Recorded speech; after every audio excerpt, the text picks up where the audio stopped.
वहीं दूसरी ओर धरने को लेकर जब हमने बात की अपने कार्यालय में बैठे पालिका के अधिशासी अधिकारी ML शाह से, तो उन्होंने कहा कि धरने पर बैठने से पहले यदि शशि रावत द्वारा उनसे वार्ता की होती तो उनकी समस्याओं को निश्चित तौर पर संज्ञान लिया जाता और धरने की आवश्यकता ही नहीं पड़ती।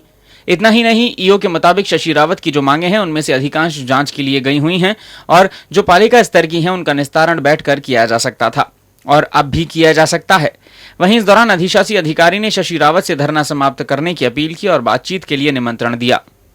नहीं, हमारा तो इसमें यही कहना है कि माननीय सभासद महोदय द्वारा जो भी मांग की जा रही है उनकी मांगों पे नगरपालिका स्तर पर भी कार्रवाई की जा रही है और उनकी अधिकांश मांगे ऐसे जो कि शासन स्तर की है। तो शासन उन्होंने कंप्लेंट भी सीधे शासन स्तर को की है, तो वो शासन स्तर को से भी जांच शुरू हो गई या उसमें कार्रवाई शुरू हो गई है।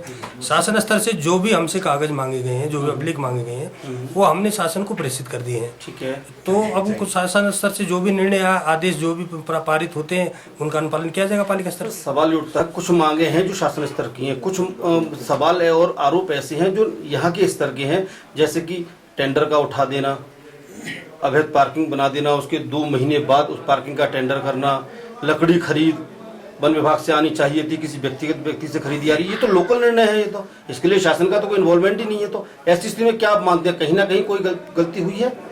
नहीं, देखिए, फिर जैसे आप कह रहे हैं लकड़ी का मामला, आप जैसे उदाहरण के तौर पर ले रहे हैं, लकड़ी का मामले में जैसे आप बता रहे हैं, मैंने भी पत्रावली का थोड़ा सा अध्ययन किया था जब ये कंप्लेंट मेरे सामने आई। तो उसमें ये था कि सबसे पहले वन विभाग से इसके रेट लिए गए थे। तो वन विभाग के रेट क्योंकि अधिक थे और जिनसे लकड़ी खरीदी गई वो रेट कम है। सर, 200 पे खरीदी गई। बीच में टोकना चाहूंगा, सभासद महोदय का आरोप है कि 400 कुछ का रेट है वन विभाग का आज भी, और लेकिन 800 कुछ पर लकड़ी खरीदी गई है। तो ज्यादा और कम कौन सा हुआ? फिर वो तो लिखित में आरोप लगा रही है और सबूत के साथ लगा रही है। फिर ये बात कहां से आ रही है? देखो, उन्होंने सूचना अधिकार के तहत भी इसमें सोचना चाहिए जी। हमने सूचना अधिकार के तहत भी उनको सूचना दे दी है। वन विभाग से हमने डिमांड की थी कि हमें इतनी क्विंटल की आवश्यकता होगी इस ईयर में, शीतकालीन में अलाव जलाने के लिए। वन विभाग ने अपने रेट दिए, उसके बाद लोकल रेट लिए गए। लोकल रेट कम है, वन विभाग के अधिक थे। फिर वन विभाग की कंडीशन और थी कि वो उतनी मात्रा में हमें लकड़ी आपूर्ति करने में सक्षम नहीं था वन विभाग, जितने की आवश्यकता शायद पालिका को थी उस समय, तत्कालीन समय जी। तो लकड़ी का मामला ये रह गया। अच्छा, पार्किंग के मामले में जो 2 महीने बाद प्रस्ताव में आया बोर्ड मीटिंग में, जबकि 2 महीने पहले से पार्किंग चल रही थी और अनाधिकृत वसूली की जा रही थी निश्चित रेट से भी ऊपर, उस मामले में आपने क्या कार्रवाई की है? देखिए, ऐसा इसमें जैसे इस पार्किंग वाला मैटर मेरे सामने आया और यहाँ पर धरना प्रदर्शन भी हुआ था, तो मैं खुद उसमें स्वयं गया था। तो हमने जिस पार्किंग में हमें मिली ये शिकायत मिली थी कि अधिक वसूल धनराशि वसूल की जा रही है, तो हमने उसको उसी दिन स्थगित कर दिया था। अगली बार जो भी नेक्स्ट बैठक बोर्ड की हुई उसमें हमने उस पार्किंग को तो निरस्त कर दिया था। 2 पार्किंग की विधिवत बोर्ड में प्रस्ताव पारित किया गया उस बोर्ड की बैठक में अगली जी। और वो 2 ही पार्किंग हमारी चल रही जो कि नवंबर तक है। नवंबर के बाद वो आप शासन के प्रतिनिधि माने जाते हैं, क्या आप ये मानते हैं कि किसी भी नगर पालिका को चलती हुई रोड को पार्किंग के तौर पर अलॉटमेंट करने का अधिकार है? नहीं है, लेकिन ये है कि उसके बावजूद भी टेंडर हुए हैं, तो क्या ये सही हुआ? नहीं, जैसे मेरी जानकारी में है या जैसे मुझे बताया गया, क्योंकि मेरे से पहले का काम है, ये मेरे से पहले की पार्किंग हो रही है जी। लेकिन जब मैंने जानकारी ली तो मुझे जो जानकारी कार्यालय से मिली वो ये मिली कि ट्रैफिक व्यवस्था के संबंध में डीएम और एसपी साहब की यहाँ पर एक बैठक हुई माननीय अध्यक्ष जी के साथ जी। उसमें एसडीएम साहब भी थे जी।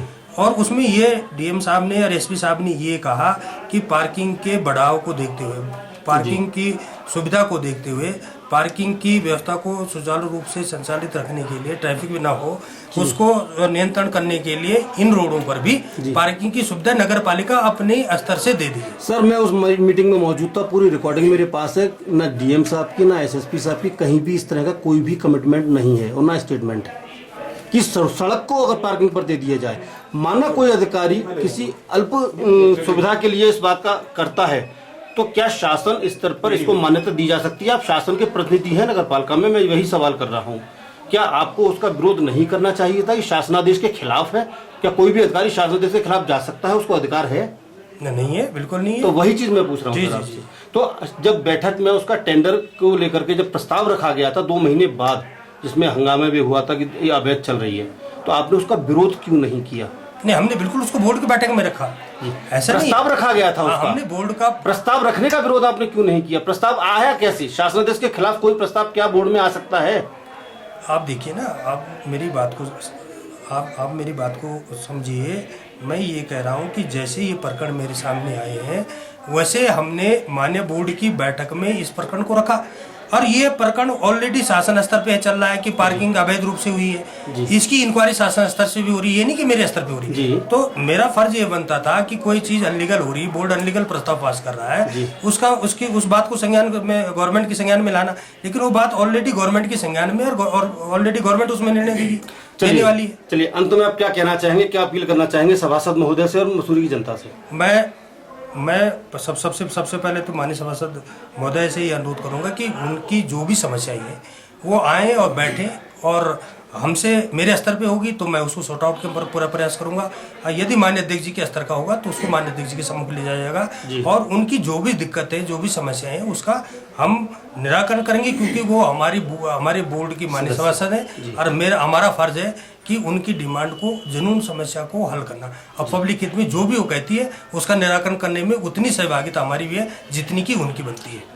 तो लिहाजा वो अपना धरना बंद कर रहे हैं, आप ये अपील करना निश्चित रूप चाहेंगे? में मैं अपील करना चाहूँगा उनसे कि वो जो भी उनकी डिमांड है या जो भी उनकी समस्याएं हैं वो आए, हमसे बात करें, हमारे लेवल पे होगी तो वो यहाँ सॉर्ट आउट की जाएगी।